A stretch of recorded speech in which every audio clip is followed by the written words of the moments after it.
Friday, August 27th, 8 a.m. Welcome, everybody. So we are on Zoom. The meeting is being recorded. Therefore, all votes will be by roll call. I'm kind of disappearing there. Per email from Mr. Purple on Wednesday, as you may have seen, the preamble no longer needs to be read. So thank you, Mr. Purple. Thank you, Town Council and Governor Baker. And you're out of a job there, Dorian, but don't worry, we'll find something else. Grateful. Okay. I read nothing every time. As you know, this meeting was convened for a single issue at the request of the Assessor's Office. I just want to take a minute to thank the board for its outstanding responsiveness. This is our third meeting in August.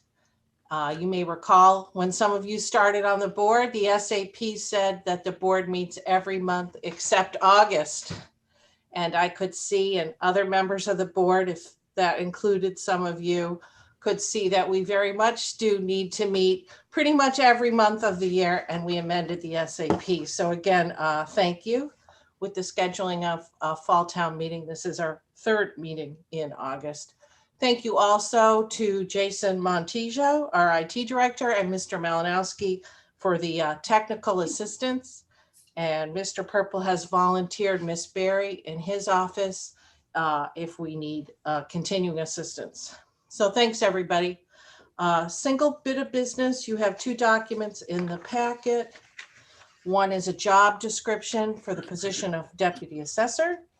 The other document is a request dated August 24th, 2021 from the Board of Assessors to set salary for a new employee. So just to set the table, this is a popular feature of personnel board meetings, or at least it's popular with me. So we all get on the same page. I took a little look into the records. There's nothing in the packet on this, but the history of the deputy assessor position, just to refresh. Most of this occurred during the tenure of the members who are present. March 2018, the position of deputy assessor was added to the SAP at grade 4. There was previously a support position in Mr. Sabelli's office, and he came and argued for the addition of deputy assessor based on a certification that was in the job, and he can speak to that. I don't know that it's relevant, except that the position was created as deputy assessor in March 2018. The position changed employees. Ms. McLeod was working in the assessor's office. Some of you may remember. She left around September of 2019 to take a job as police business administrator. And we had a special meeting again around this time of year surrounding that position. Ms. Diaz, the current incumbent, was hired as the new deputy assessor on October 3rd, 2019 at a rate of $27.16 per hour. And subsequent to the hiring, Mr. Sabelli came back to the board October 16th. He had been trying to get this before he hired the new assessor, try to have this discussion, but it didn't work out. So a couple weeks after Ms. Diaz was hired, he came to us to ask that the position be reclassified from a grade 4 to a grade 5. And we granted that. And at March town meeting in 2020, the position was reclassified and approved to go from a grade 4 to a grade 5. So that's where we are now. All right, so the immediate history, Mr. Sabelli contacted me on Monday. He explained, sent me, there was a phone call followed by an email. He wanted to touch base. We have selected Lori Esposito from the Selectman's Office to fill the position of Deputy Assessor. The board, by which he means his Board of Assessors, will be appointing her on Wednesday. Both Lori's current position and the Deputy Assessor are grade 5 under the SAP, so this will be a lateral move. Please let me know if there's anything I need to do from the Personnel Board perspective. So upon receipt of the email, I did contact Mr. Sabelli. and explain that from my perspective as chair of the board, this is a matter of SAP interpretation, and the board does very much need to look at this matter, and I would set about to schedule a meeting. I also contacted Mr. Purple, who under the town administrator bylaw, as you well know, is the personnel director, also has authority to interpret the SAP. Not to overrule this board, but he is an important partner in interpreting the SAP, and I contacted him. So both gentlemen separately, Mr. Sabelli over the phone and Mr. Purple in an email, directed me to look at section 8B of the SAP. Mr. Sabelli said he believes quite clearly this is a case of a transfer under 8B. And Mr. Purple suggested to me in his email, he wasn't definitive. He said it might apply. He directed me to take a look at it, see if I thought it might apply. Mr. Purple was also very helpful, and he told me that he had huddled with Brian, Mr. Ballantyne, and with one, and they took a look at different, he called them internal movements over the past few years, employees leaving one town job to go to another, and informed me that all of these, he calls them transfers, have been to a position with a higher rate of pay. And I'm reading from his email. And Amy Townsley transferred from the town clerk's office to the library at a lower rate of pay. So thank you for that research, gentlemen. That was helpful. So I recall the case of Amy Townsley. Some of you may as well. Ms. Townsley was employed in the clerk's office at grade 3 as an admin. She decided she wanted to apply for a job at the library. It was a grade 2 job. And I remember, and you won't remember this because it didn't come before the board, Ms. Hale, the assistant town administrator, called me and we discussed it. And Vanessa asked me, did I think this was a transfer under 8B? Did I think that Ms. Townsley was entitled to keep her higher salary from the clerk's office when she went down to library? Ms. Hale and I looked at 8B together, and I opined that I didn't think that it qualified as a transfer. When I view section 8 in its entirety, A speaks to a promotion, something that the organization or the department head does. And I thought section B just likewise applied to a move downward that was instigated by the department head or the organization. I thought 8B spoke to what I would call an involuntary transfer, and not a case such as the one we had there where Ms. Townsley decided she wanted to switch careers and work at the library. And I said, in my opinion, Ms. Townsley goes in at the library at a rate that is fair for a library assistant, not the rate that she carries with her from her previous job. The board never reached that issue. Ms. Townsley went down to the library. It was a slight pay cut. It wasn't a big deal. Shouldn't say that was a big deal to her. She went from $22.17 an hour to $21. So I don't think the board has taken up this issue before. And this is where we are. So I open it up. Mr. Sabelli, you have the floor. Is there any, I'm sorry, I should just ask if anybody has any questions or corrections for what I laid out. Okay, I referred to the payroll records and minutes. The minutes of all of this were minutes that I had drawn myself, so they're usually fairly comprehensive. But if anybody has any corrections, if I made any missteps, any comments. Okay, great. So I would open up the floor to Mr. Sabelli for his request and presentation. Welcome, Mr. Sabelli. Good morning. Good morning, Madam Chair. And I want to just start out by thanking everybody. Obviously, it seems every time I come in front of you guys, it's one of these rush jobs, and we need to, I don't give you much notice, but I really appreciate all 5 of you coming together in such a short notice. I guess that's one of the valuable things about Zoom. It's a lot easier to do.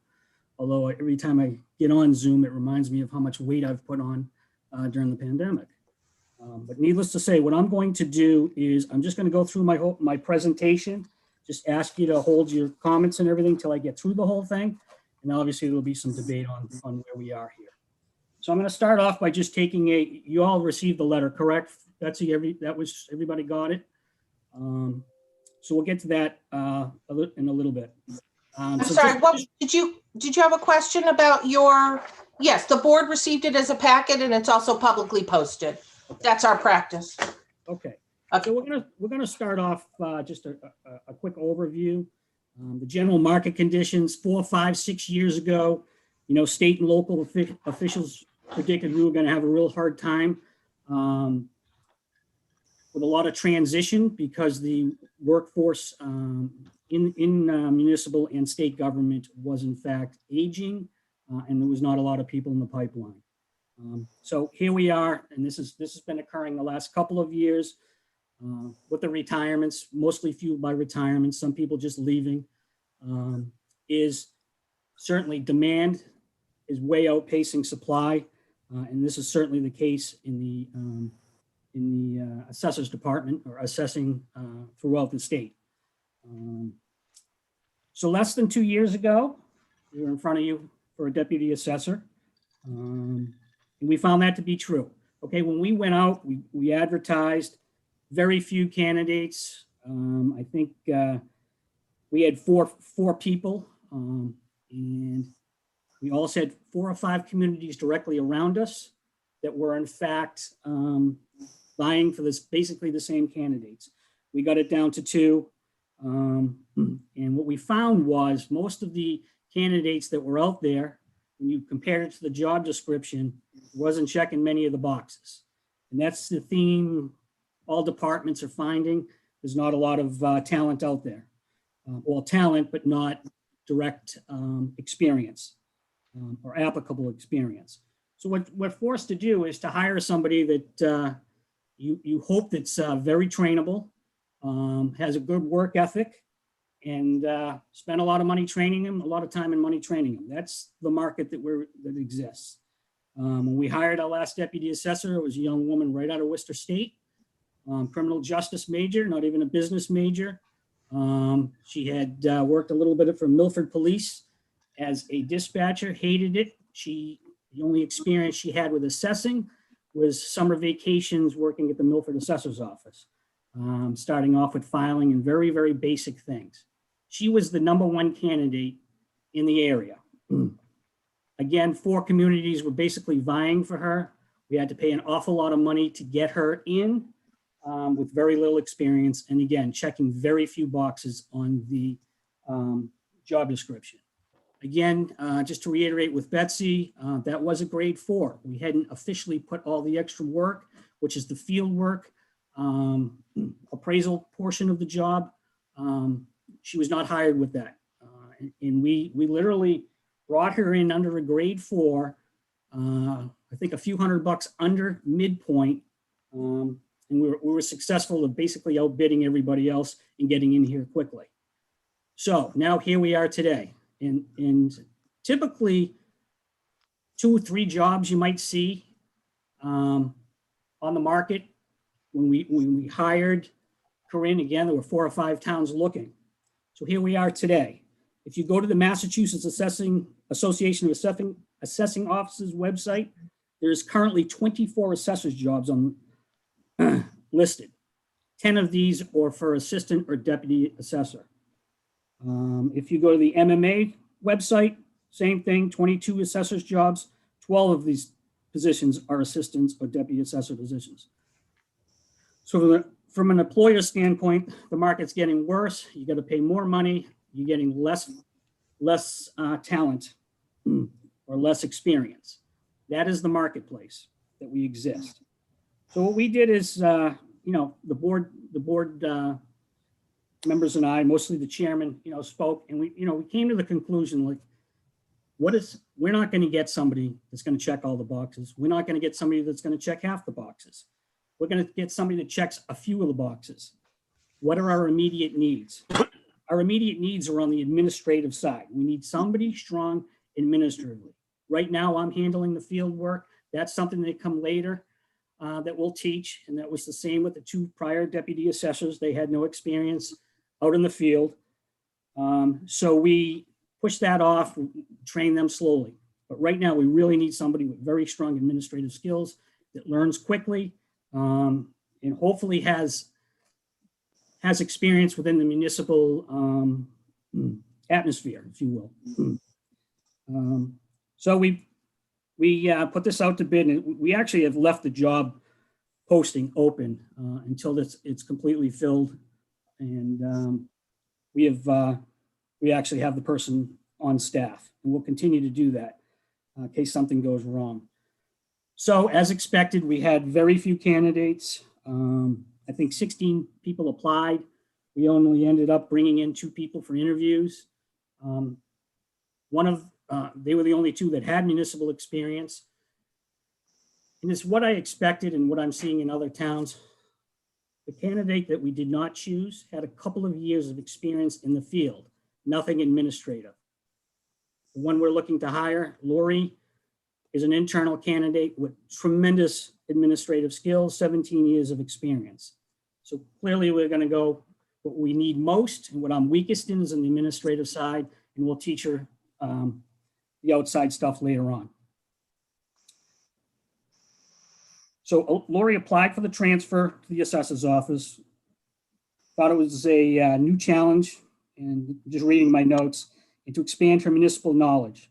Although she's taken various courses in training, including the required DOR 101 course for assessing, she saw that this is an opportunity to expand and continue her career with the town of Southbow, which she very much enjoys. I think we all know Lori. Lori is a tremendous asset to this community. Can't even believe that I have the opportunity to hire her. To have somebody with that, that is that well respected, just kind of blows me away. So again, my feeling is, she has the administrative skills, phenomenal customer services, which we need. And I think the fact that she's been here for 6 years, she knows everybody, the transition should be smooth. We'll be able to get her up and running extremely quickly. And again, the field work will wait. Not really worried about that right now. For me personally, I've worked with Lori for 5 years. Again, excellent reputation. You guys know her. And she's a hard worker, eager to learn, will assist others. I mean, every other department goes to her when they got to do something with the selectmen. She's just phenomenal. She also fits well into our team atmosphere, which is extremely important to me. So, obviously she is the best choice for us to fill our immediate needs. And again, she's not going to check off, if you look at the job description, she's not going to check off many boxes from the assessing. Not really worried about that. We know that's the market. We know what we're dealing with.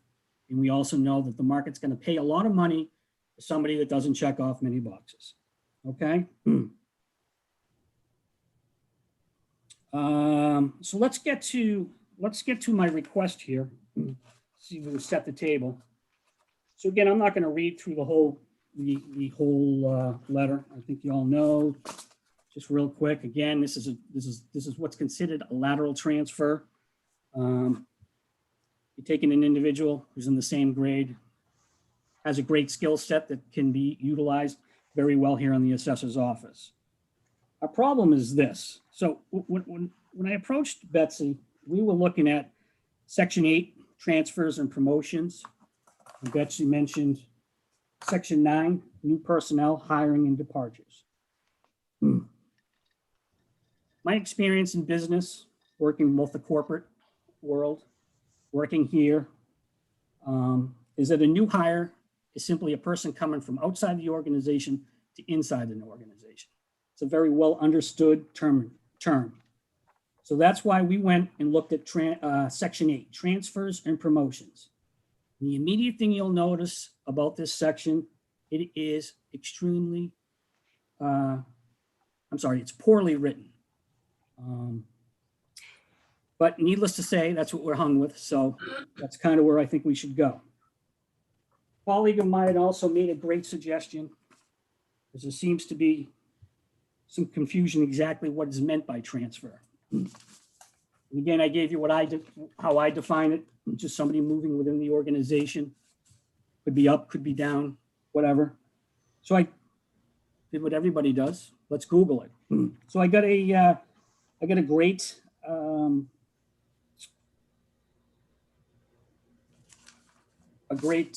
definition of it off the internet. Job transfer occurs when the employee moves from one job to another with equal pay, responsibility, and status. Transfer is a lateral movement. Okay, now unfortunately, lateral movement isn't even in our bylaw. A transfer is a lateral movement of an employee not involving the promotion or demotion.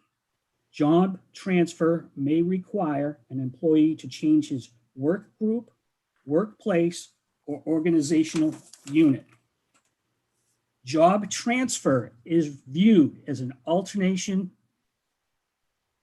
in a job where the worker moves from one job to another in the unchanged level of hierarchy. So clearly that's telling us it's inside the, inside our organization. Unchanged level of hierarchy involving the same skills, involving the same level of tasks, the similar rank, and the identical income level. Therefore, job transfer is a horizontal job assignment. A transfer is a lateral move to a position in the same classified pay range, classified positions in parentheses. So that's what we're dealing. Or a position with comparable duties and responsibilities, and that's for a non-classified position. So clearly, I think transfer, this is the right section. Again, I don't believe it is a new hire. I've heard that thrown out there, and it's it's kind of a question. And I will say this, in our hiring process, whether we open it up to the public or we do internal, everybody is required to apply for the position. Okay, everybody. If you're transferring, you're not treated any differently. It's about fairness, and this is what how we have to go along in the process to make sure fairness is kept. So again, I believe it is in the transfer and promotion. There's only two options in the transfer and promotion. If you pull out your blue book or white book or whatever color it is, your SAP, the first one is an employee who is promoted to a job or a higher range of rate.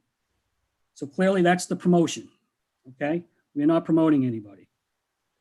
So in our analysis, we went right to B. B's horribly written. B does not even mention lateral. I'm going to read it to you. An employee transferred to a job with a lower range, okay, lower range or rate of pay shall enter in at the rate paid for the previous position or the maximum rate of the job. So what happens to the lateral person?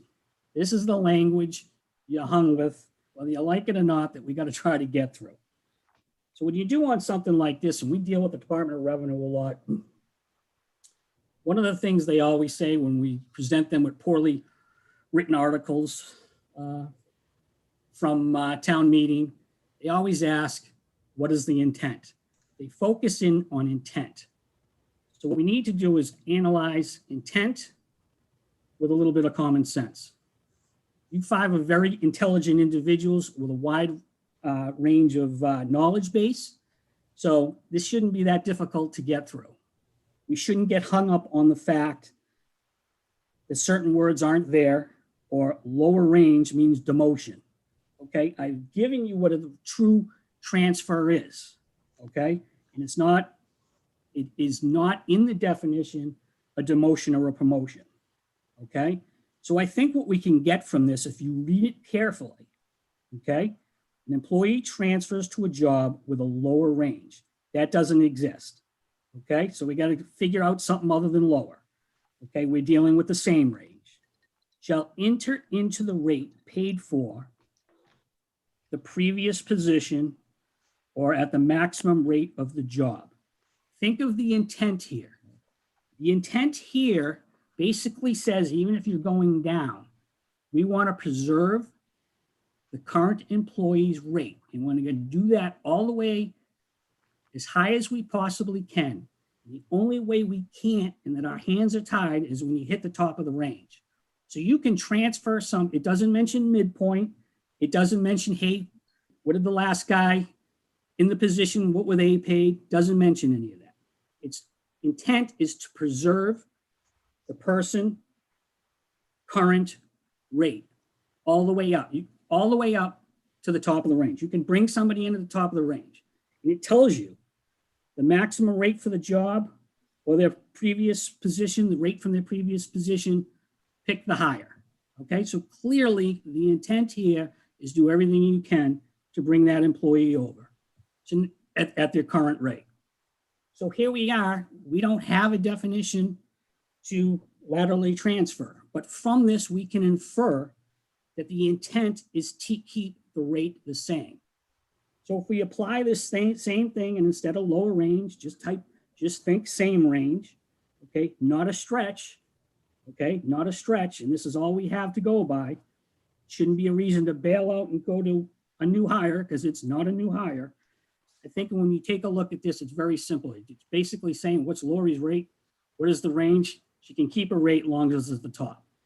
But the last thing you're going to want to do, and that's our argument, the last thing you're going to want to do is take a step back. And in the appraisal field, if I'm appraising your home and I'm applying the appraisal process, the last thing you do is resolution. Resolution is taking a giant step back and does it make sense? If I'm appraising your house and I appraise your house at $675,000, because that's what all the data tells me, and I get to the step of resolution and I step back, I see 3 homes in your neighborhood. One of them is on the market at 609. One of them's on the market at 615. One of them's on the market for 625, and they've been on the market for 6 months. Clearly, 675 doesn't make sense. So we need to take this rate of Lori's, 3130, take a step back, and does it make sense? So what I did is I went out.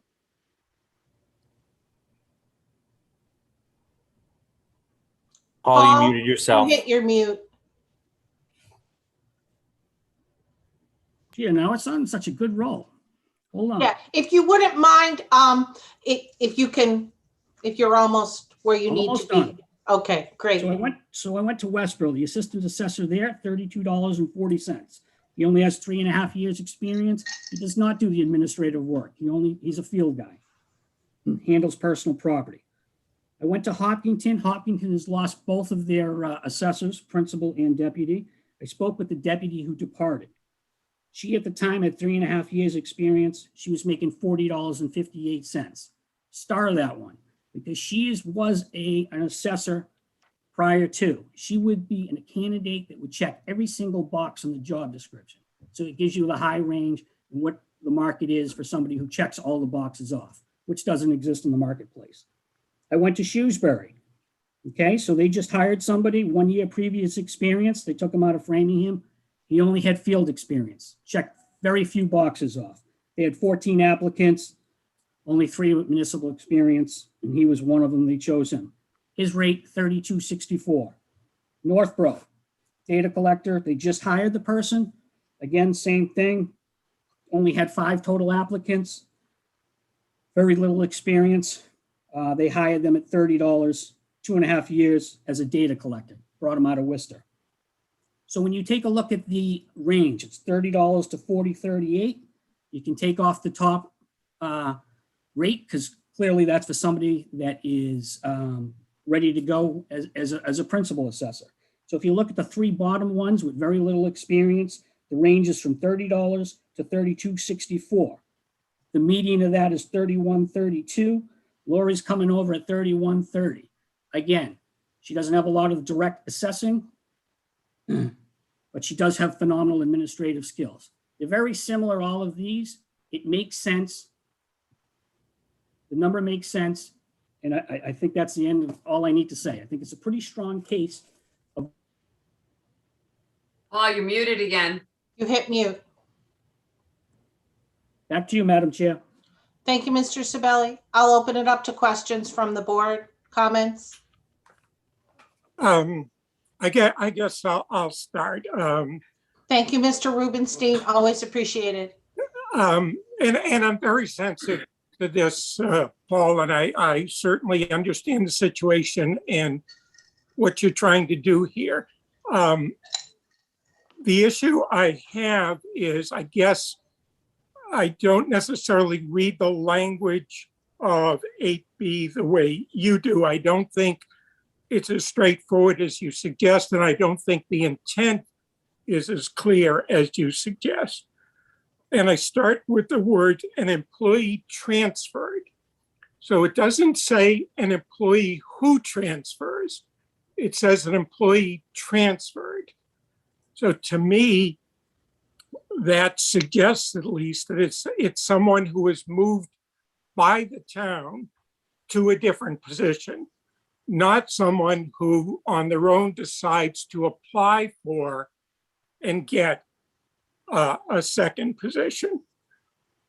So I would read it, the intent of this is to provide protection for an employee who is moved to a different job so they don't suffer financially in that movement. Not necessarily someone who decides that another job would be better for their career, or it might even help the town. I don't want to ascribe any poor motives to someone, but someone for whatever reason decides, I think I might be happier in that job. That person is making a knowing decision to move into another position, recognizing the possibility that compensation may be different. So that's how I read the statute. Again, I'm completely sympathetic to what you're saying, Paul, and your need here. But for me, I'm guided by what the statute actually says, not what I would like it to say. The other thing that troubles me a bit, and this is a little beside the point, is as you're describing your problems in hiring and the fact that we're in some sense setting aside what the job description says, the job was graded based on the job description. And if we're saying we're hiring people who don't have any of the requirements of the job, and I understand why you need to do that, I'm not sure we don't need to go back and rewrite the job description and grade it, because we're paying based on hiring someone with that skill set.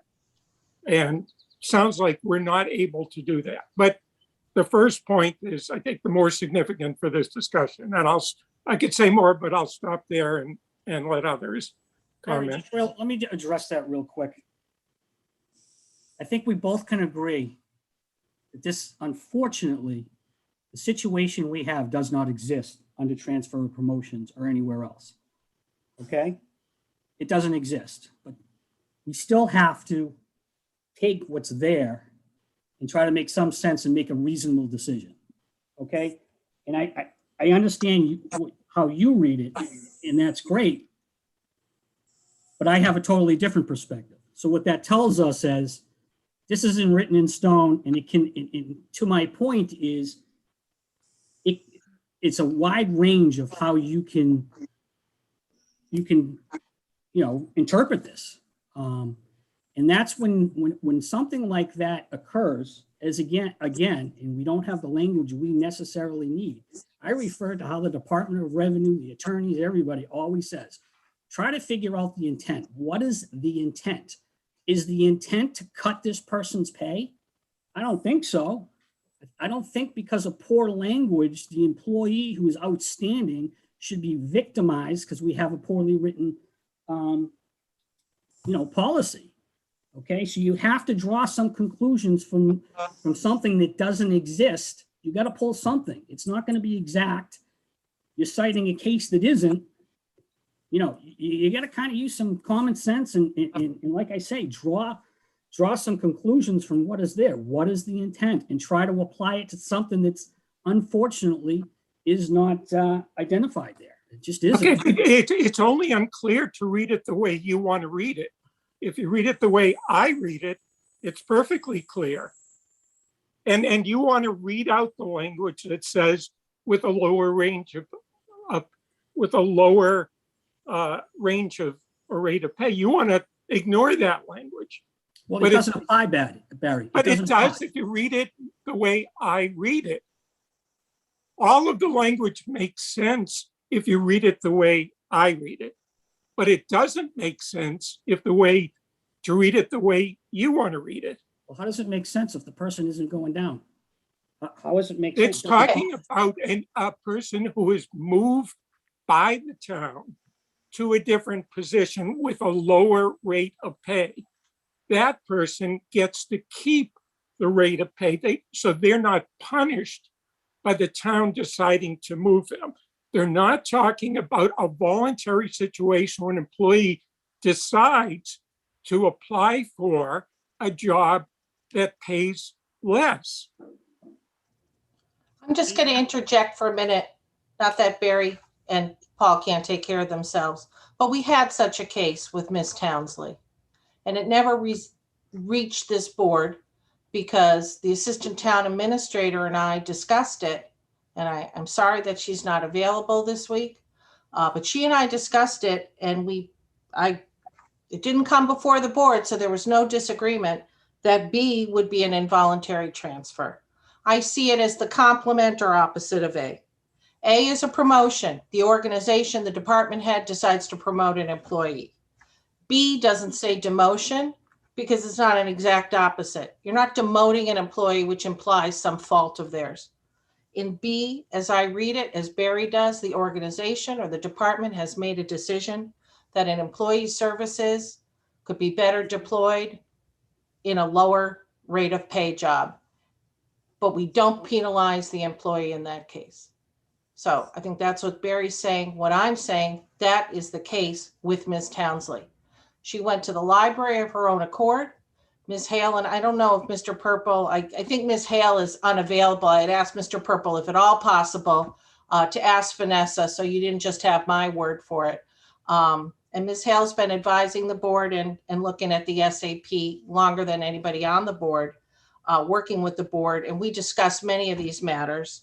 And I can only speak for myself. Ms. Townsley, it was my opinion, had to accept what the job was paid down at the library.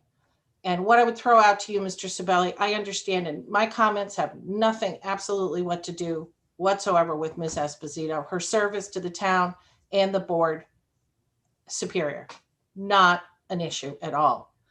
I'm just looking at this as I must, as a guardian of the SAP, the integrity of the system. If Ms. Esposito were coming from a position with a higher rate of pay, say, I don't know, she was in a grade 7 somewhere in town and for her own reasons decided she wanted to start a different career. She was at $60 an hour, terrific employee at a grade 7, 8, I don't know. And she decided she wanted to apply for the deputy assessor's job. Under your theory, that would be a transfer and we would have to match her salary. And I don't know. I'll say this again. I understand what you're saying, Barry. Yep. Okay. Our scenario does not exist in here. So what we're left to do is try to go to some conclusion for the other one. This isn't a situation where we've, as you guys are indicating, well, that, B is forcing somebody to another position. I know it's not that. It is not that. The language we need does not exist. I understand your position, Paul. I understand. I understand. It doesn't exist. Again, so you got to still doesn't resolve us from, well, we can't handle it. We still have to, No, bring some I understand, common sense Paul. in what is the intent? And I think the intent is kind of what Barry said. Well, we want to protect the person and their salary. Well, I mean, why wouldn't you bring that piece of information over to and apply it to Lori? I mean, Paul, why wouldn't it? the SAP is not a salary protection act. It's a plan that purports to set out fair and equitable terms for a class of employees. And the fact is that you're currently paying your deputy assessor at one rate, and that is how the town has valued the position. And that's why I told you to tell us what you need to get somebody. How can I want to say this nicely. First of all, SAP interpretation is for Mr. Purple's office and for this board. I'm a little upset that all this decision was made and that you undertook to interpret the SAP, decide what was the appropriate salary? And my understanding is offer it to the employee as a done deal. When it No. needed to, No, no? vote was pending your approval. Great. I was misinformed. My Yeah. I understanding would was, never, ever do that. I know that. well, you told me in your email on Monday, you're bringing her in at her current rate. And the motion made was pending, Great. pending your approval. Terrific. We don't have. the Because it's authority. up to this board to interpret. And I appreciate whenever I've seen you before the board, it's been 3 or 4 occasions now. You're a vigorous advocate for your position. I appreciate that. But I think we need to let the board members speak because it's our job to interpret. I understand the position you're taking. I know Mr. Malinowski has some commitments a little later. I just want to make sure we get to him if he has any comments on this, and we'll come back to you. So. Yeah, if I can I'm gonna make a few comments, Betsy, then what I'll do is I see Katie's here to take over host, so I'll transfer it to her, and then I'll just Thank you. go in for my phone. I just won't be on video. Okay. So my comments are very similar, and I'm not going to regurgitate what Barry said, but that's my interpretation. Paul, I respect your passion, especially knowing the employee that you're trying to bring over, and I have nothing but the utmost respect for Ms. Esposito based on all my interactions with her in her current position. But we are impartial here. We don't we have to deal with the document that's in front of us. And what I fully committed to is if we think we need to add an 8C to the personnel plan to deal with situations like these, I'm not sure I'm in favor of that yet, but I'm certainly would be willing to deliberate it at a future meeting. Then let's do that. And we have a fall town meeting. It's maybe not too late to add it to that. And there's nothing that says you. Jason, you froze.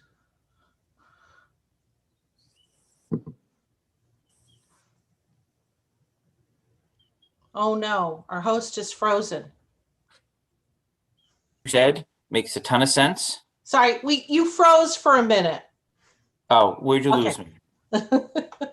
Maybe in favor of meeting, adding an town 8C, meeting. if it can be done, maybe potentially for town meeting, and then. Yeah, I was just saying I view the language in here as clearly dealing with if this was an orchestrated plan between Mr. Purple and Mr. Sabelli to transfer an employee because they were changing job descriptions, eliminating positions, etc., this would clearly be an 8B. This was not the case, right? This was an open application process where internal and external candidates were able to apply. So I would be in favor of exploring an 8C down the road if we think that that's appropriate to deal with this situation once and for all. But the language in front of me today does not apply, in my opinion, to what we're being asked to do. And I'm really looking at it based on the job title in trying to leave the person that we're speaking about off to the side, because I think that's the important. In the private sector, everything Paul said makes sense. We won't have to go through this, but unfortunately, we as a town are governed by a town meeting that approves the personnel plan. And I think that's the appropriate body that should make the ultimate decision on this. If it's so unclear and we have such a wide view of how this should apply in this current situation. What I also would say is I am a little, I think we have an issue with not 8B or a potential 8C down the road, but I think the issue here, Paul, is potentially your grading and potentially your salary bands. Based on what you're telling me, based on the comps that you cited from all the neighboring towns and the experience that they're bringing in, that's, I think, what needs to be focused on, not necessarily the language in 8B, because I think that's what would have resolved this. It's clear that Ms. Esposito's current pay rate seems to be in line with those of deputy assessors, and candidly, it sounds like some of the experience in other towns, but it doesn't line up to the job description. So I don't know the proper mechanism to fix it, but I think that's where I think the fixing needs to occur, not necessarily in 8B, because I think although I don't know, it was purposely written that way. I wouldn't have written it that way. I would have been a little clearer, but I think there was probably some intent back when whoever wrote that section, the way they wrote it and what they were trying to protect. And I don't think it was this situation. But again, I don't know. Just so you know, Jason, I threw in a C and did forward it to Betsy for something for you guys to start with and kick around, because clearly it's just not defined. And that's our problem here. It's just not clearly defined. And we're looking at B, and B generally just doesn't fit, but whatever, it is what it is. That's what we have to deal with. Thank you, Mr. Malinowski. As usual, there are people who are much more articulate than I am. I just, anybody else on the board? I have a question. I'm going to play Yes. devil's advocate here for a second. Mr. Purple, may I ask you a question, sir? Sure. If you were to transfer Lori to the assessor's department, would that alleviate this whole mess right now that we have? So I don't have that ability because it's two different appointing authorities. So it's outside my appointing authority. Oh, But it is. playing devil's advocate, if the world was perfect, yes. Okay. But I just figured I'm listening, and I understand both sides of the issue, and I get it. And then I'm looking, if the employee is transferred, but you can't because you're not the appointing authority for the assessor's department. Right. Okay. so I will just offer this since my mic's open, then I promise to shut it again. This is obviously a very curious position for me because I am being asked to assist in moving an employee out of my office into another office, who has been a great employee for me. But we've had this happen again when I was talking with Brian Ballantyne a couple of times, actually a number of times over the past couple of years. People who are looking for a change of venue but want to stay within the town. So, if this person was looking to leave the organization, that makes it clean and easy in that. But I'm trying to find a way to facilitate this person being allowed to move and remain within the organization, which I think benefits the organization overall. So I guess if it seems that the path forward is not going to be as Mr. Sabelli is suggesting it to be, then I would just try to turn this conversation into a more productive conversation as to how do we get to, how can we possibly get to where we think we need to be? And I see Barry raising his finger, so I'll put my mute back on. Thank you, Mr. Purple. Don't feel that you need to stay muted. You are a valuable part of this discussion. If I may, I think there may be another way to do it. And that is, if we're not going to treat this as a transfer in that sense because of the way it's written, then do we think of it more as a new hire and look at 9C, which allows the personnel board to set a rate of pay for a new hire, which normally it would be at the minimum, but the statute does allow us to do more than that. So because otherwise we're saying there's nothing in the statute that could be read to address the situation. But I think we're looking at it as she wasn't forced to move. She applied for the job just as people from the outside. She was selected. So from the assessor's department perspective, she's a new hire. I'm trying to be helpful because I think we have a problem that we want to solve. We have a good person. I think I don't want to stand in the way of this happening if it's to the benefit of the town, if we can find a way to do it. So I'm just suggesting, can we consider 9C as a mechanism to do this? And I mean, my question would be for Brian as to, how that, if the employee leaves one position, resigns, and then is hired into the new position, Is that an issue with continuity in terms of service with the town, Brian? And benefits. And benefits, right? Yep. And Yeah, I'm benefits. not as concerned about the benefit piece, but I am concerned about the terms of service in terms of, so the employees at a certain level of vacation and everything else in that. I just don't know, Brian, if you want to weigh in on that. Can I just interject for a minute? Because I have a hybrid path before we trouble Brian to go down this path. And this is what I said to Paul. I don't see it as an 8B. First of all, Paul, I totally agree with you. The SAP is not crystal clear. It doesn't address everything we need. That is something I have learned painfully over the last 4 years. Common sense, interpretation. You have 2 lawyers on the board. We're used to looking at things that and trying to interpret them. The fact that I get a little heated about this is because I feel that the personnel board should have been consulted a little bit further upstream before we got to the point where we are at in needing an emergency meeting. Some department heads let me know when they're thinking about doing things before they actually do them. Does it involve the SAP? Yes. I take umbrage at somebody telling me how the SAP is interpreted rather than what they believe the SAP should be interpreted. Everyone's got a position. We are ultimately the arbiters here. However, so it doesn't fit under 8, and I don't think it has to fit under 9 to follow Barry's approach. I don't think we have to say, Lori is a new hire, Brian, you have to treat her as a brand new hire.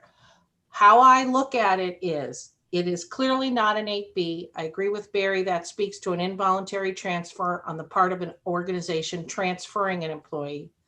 But I treat this as akin to a new employee. So it's exactly, in one sense, what Paul says it is. A situation that is not clearly under either section. There isn't a section for this. But my strong feeling, my opinion is that it should be treated as akin, and this is what I told Paul, this is akin to a new hire. In which case, Paul comes to us and says, hey, folks, I couldn't hire someone at the existing rate. I need you to set the salary over. So in this case, the personnel director under 9C has the authority to go to midpoint. This board has authority to go over. You are coming to us and saying, this is my best and appropriate candidate. There's nobody else better for the job. The salaries reflected in the SAP, the minimum is not what I need to hire someone, but I think we can have that analysis. That's where I'm at. That's where I was when I first heard this. Nothing today has changed my opinion. It's only strengthened, but we don't have to actually say Lori's a new employee with a new employee packet. We treat the situation as if it were a new hire because that's the best, closest analogy under the SAP.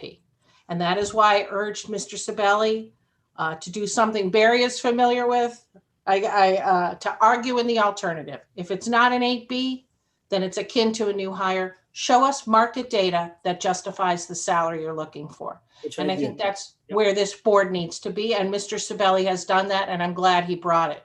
Normally, this is the kind of thing where somebody comes to us, we ask a bunch of questions, and they have to go back and do some more research. I tried to anticipate as much as possible where I thought the board would go. That's why I asked everybody to read 8 and 9. Mr. Rubenstein has gone there. I do think we're in a 9. I would like to hear from the other board members, but I don't think, and I thank you, Mr. Purple, but I don't think we need to go and trouble Mr. Valentine with a new employee analysis if we decide we're treating this akin to a new hire. And recognize it is not a new hire, but that 9C is the best guidance for where we should go unless and until we fix the SAP to address this specific situation. And I'm sorry if I sounded a little angry earlier. I jealously guard my prerogative as guardian of the SAP. And I do resist when somebody comes in and tries to tell the board that it is clear. And I guess I wasn't friendly enough in my tone, but it's been 4 years of trying to explain to people that the personnel board exists for a reason, and that's to interpret the SAP. And certainly in my 3 years as chair, and this board has been so responsive, I want people to come to us before these issues become so imminent. And if anybody else is listening, that would be my message. As soon as you have a situation of hiring with an SAP employee, think personnel board and come talk to us before we have an employee who is on the verge of leaving a job. So enough said, I'm done. If anybody else, Barry, does my approach to calling it akin to a 9C offend your sensibilities at all? No, in fact, that's what I had in mind. I never thought, let's terminate her employment and start it again. That wouldn't make any sense. Great. And Thank Betsy, you. that's in line, Betsy, with what I was trying to accomplish with Okay. focus on the pay rate and less on 8B. So I'm in support of that approach. I Mr. think it's a Nixon, great approach too. Oh, go ahead, Ms. Jasinski. I'm I sorry. agree. I agree. I think that's the approach that we should be taking. Okay. She's a very valuable employee to the town and I would not want to lose her. She's one of our outstanding employees. So I think we need to try to work this out somehow. Okay, thank you. Mr. Nixon, we've not heard from you. No, I concur with the most recent statements. There's no question how valuable Laurie is to the community. And I think if going with 9C allows us to put her in that position at her current pay rate, that's the way to go. Thank you, Mr. Nixon.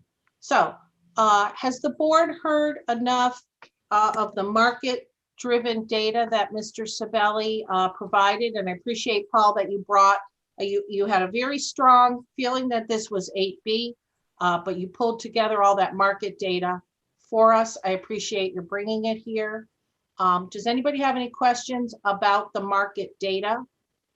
No, but I had one more question, Sure. Betsy. Just to clarify, if we apply 9C, are all of her existing benefits protected? We're applying, to my mind, we're applying the principle of 9C. We don't have to tell it, we don't have to pronounce this is a Right. 9C. I looked at 8, I looked at 9. I think this is more akin to the situation of a new hire because she applied for the position rather than being transferred by the organization. And Dorianne, you're clever. That was a great suggestion.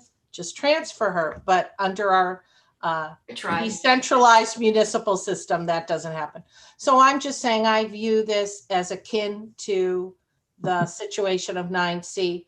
But what it is we have a request, and I put it on the agenda. It's a request to set a starting salary. Because if you notice, under 8B or 9C, it comes to this board to approve the salary. So really, it's a motion to approve a starting salary for Lori Esposito as the new deputy assessor at the rate of X hourly. And that's what it is. We don't have to say 8B, 9C. We set Lori's salary. That's within the authority of this board. And then we have a discussion at another meeting about whether we want to address these sorts of lateral moves, which, as Paul has noted, we've all noted, are not in the SAP. So we're not classifying this at all. We're just kind of going in between two things and making a decision on the salary. Yeah, I think that's the best way to go. Yeah, this I is think not the that's the best first way to handle time. Dorian, you've been around the block with board. We are doing exactly what Mr. Sabelli has asked us to do. Look at an imperfect document and interpret it to the best of our ability and come out with a common sense and fair result. When I started on the board, I tried to interpret everything. Mr. Purple will remember. There's a Yiddish expression, I drained his kepi. I drained his head trying to analyze the SAP, and at the end of the day, often you can't make it work. It's a work in progress, the SAP. Yeah, all that little bit of gray he has, that's from you, Betsy. Absolutely. And nobody really knows. I can't sit here and say, oh, when folks drafted Section 8B, this is what they meant, because I don't know. So I can just use, as everybody else on the board, use my best skills to see what that feels like and means to me. And then exactly as Mr. Sabelli said, throw in a dose of common sense. And I was told that by Liz Henry, the former chair, when I started. It's not a perfect document, and 5 citizens just do the best they can. And I think this board is pretty good at it. And that's where we are. So no, I don't think we have to call it. Unless Mr. Ballantyne thinks we have to call it a new employee. And Brian, I cut you off. If you would like to opine on any of this, please. You're mute. Oh. You're muted, Brian. We can't hear you. You're muted. No. Turn up the volume. Tell him to run up the stairs. Or go in Mark's office. Brian, is your speaker open? No. Taxpayers are buying him a new computer. That's not in our jurisdiction. Stairs. I didn't say it was our jurisdiction. I said the taxpayers. Why don't you go sit with Mark? Yeah, he's gonna. I think we're getting ready to wrap this up, but I did just want to touch base with Brian's corner of things. Mr. Purple, do you have any problem with us approaching this as under the principles of new hire without calling it a new hire? No, I think that gets Mr. Sabelli to where he's looking to be. So I think that would be fine. Oh, I have a guest. There I am. I wasn't muted, so something's wrong. But I just wanted to mention that 8B, I don't think has ever been used. I don't even know the situation that it would be utilized. So that was one observation. Just since I've been here, I don't know anyone that's been transferred unwillingly and I understand the interpretation that Barry says, but you may want to look at it. That's all I'm saying, because it seems obsolete at least. But I am in support of your motion here, or hopefully motion now. And Ms. Esposito would be protected with all her benefits. So it would be, to her, it would be seamless, I hope. So sounds good to me. Thank you, Mr. Ballantyne. Any other members of the board? All right. The chair will entertain a motion to approve a starting salary for Lori Esposito as deputy assessor at the hourly rate of $31.30 per hour. Do I hear a motion? So moved. Thank you, Ms. Jasinski. Second, Thank you. This will be a roll call vote. Mr. Nixon, aye. Ms. Jasinski, Aye. Mr. Malinowski, Aye. Mr. Rubenstein. Aye. All right, and the chair votes in the affirmative. I will send notice of this to Kristen in payroll. I will copy you, Mr. Sabelli. Thank you for all your efforts, and I really appreciate you guys pulling it together. And just my final thought, Betsy, is my intention wasn't to wait so long to get in front of you. I never imagined we would have an internal candidate. So when I got that resume on Friday, I tried to contact you as quickly as I could on Monday. Just realized sometimes these things just happen with lightning speed. So I Understood. apologize. I apologize for not giving you any earlier notice. I just didn't anticipate we'd be going this route. My sense of some of the optics, things that I heard, it's a small town, maybe that things were underway in a certain way. So I apologize for that. And thanks for getting in touch with me as soon as you knew. And please, everybody, like I said, my PSA, think personnel board for a personnel issue with a personnel position. So thanks, everybody. We'll be back on September 22nd. Maybe. What? I said maybe. You might have another meeting before that. You never know these days. All right. Anybody have anything else? Any other business? If Have a not, great weekend, everybody. all right. Thanks, everybody, again for coming Bye. together, and Jason for hosting. We are. We need a motion to adjourn. Oh, yeah, we need a motion to Second. adjourn. Jason, I don't think I've ever made a motion to. I just say we are adjourned at. So all of our meetings since 2018 are still going on. Thank you for that. You're a great asset to the board in many ways. Do I have a motion to adjourn? So moved. All right. All in favor? Aye. Aye. Mr. Nixon, aye. Ms. Jasinski, Aye. Mr. Rubenstein, Aye. Mr. Malinowski, Aye. And the chair votes in the affirmative. We are gavelled out at 9:07. Thank you, everyone. Bye, everybody. Aye.